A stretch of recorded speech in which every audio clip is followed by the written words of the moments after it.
Hi, this week I watched The Curse of the Mummy's Tomb, a 1964 hammer horror, or even a hammy horror. The second of its four mummy movies and the direct sequel to the 1959 film The Mummy. It follows yet another expedition to Egypt, this time in 1900, sponsored by an American showman who wants to display the various artifacts discovered at a big theatrical presentation in London. The expedition befriend a mysterious man on the way back across the Mediterranean, and when they arrive in London, they discover that the mummy has come to life and is killing off those who have penetrated its sanctum, whilst discovering that there is a greater mystery afoot.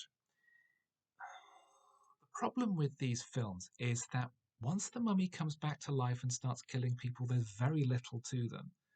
The original 1932 Boris Karloff film is very short, it's very tight. There's not much in the way of story, and none of the films subsequently have managed to generate much to fill in the missing material. Um, when they've adapted the Bram Stoker novel, The Jewel of the Seven Stars, the effectively the text for modern mummy stories, it works a little better because there's a full story, there's emotional stakes, there's proper characters. But like here, it's getting to the point where some of the characters are hard to tell apart because the actors are all quite bland. The characters are uninteresting and quite poorly defined, apart from that big American showman type. And the result is something that's quite hard to pay attention to.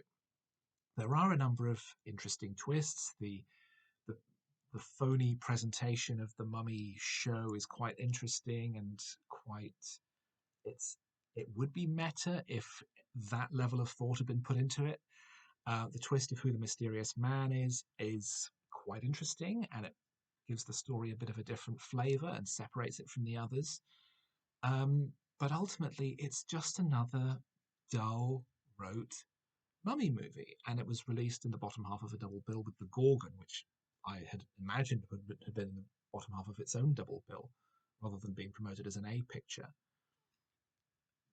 I'm really surprised that they managed to squeeze four movies out of this because there is so little here. The movie runs to a very tight, I think it's an hour and 18 minutes. Even then, it feels slow. There's a love triangle plot thrown in. There's flashbacks. The opening titles are filmed over a point of view shot of exploring the tomb, and that gets repeated later on. It's quite grotesquely padded for what is already a short film. It could have been better. There are ideas here that could point towards it being a better picture, but it doesn't persuade me that the mummy concept can support a full length movie if you don't have a proper story to begin with interesting characters, with interesting actors, with actual charisma on screen, instead of relying on, oh, there's going to be a mummy coming up.